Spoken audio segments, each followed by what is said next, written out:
আজ নিয়েছি লালনটিকা বড় বড় মাছ। কড়াইয়ে তেল গরম করতে দিয়েছি, ভালো করে কড়াইটা গরম হয়ে গেলেই এরপর মাছ ছেড়ে দেবো। মাছগুলো ভালো করে ভেজে নেব। মাছ ছেড়ে দিলাম। তো বন্ধুরা, এই মাছের ঝাল খেতে খুবই ভালো লাগে। আমি কেমনভাবে রান্না করি তোমরা দেখো, দেখতে থাকো। আমার মাছ প্রায় ভাজা রেডি হয়ে গেল। তো অন্য মাছ যেগুলো আছে সেগুলো ভেজে নিচ্ছি। আমার মাছ ভাজাগুলো তুলে নিচ্ছি। এবার মাছ ভাজা হয়ে গেছে, এবার তুলে নিচ্ছি।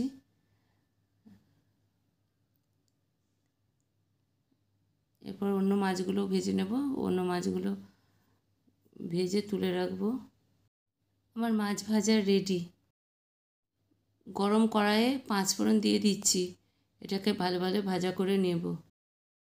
5 ফোড়নটা ভাজা ভাজা হলে তার সঙ্গে হলুদ, লঙ্কা, সর্ষে, পোস্ত বাটা এর মধ্যে দিয়ে দিলাম, দিয়ে ভালো করে নাড়িয়ে দিচ্ছি।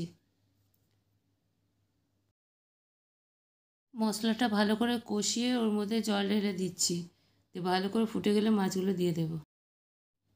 তার মধ্যে একটু কাঁচা লঙ্কা কুচি দিয়ে দিলাম। মশলাটা ফুটে গেছে, এবার মাছগুলো ছেড়ে দিচ্ছি। মাছগুলো দিয়ে ভালো করে ফুটিয়ে নেব। ফুটিয়ে নেওয়ার পর নামিয়ে নেব, রেডি হয়ে যাবে।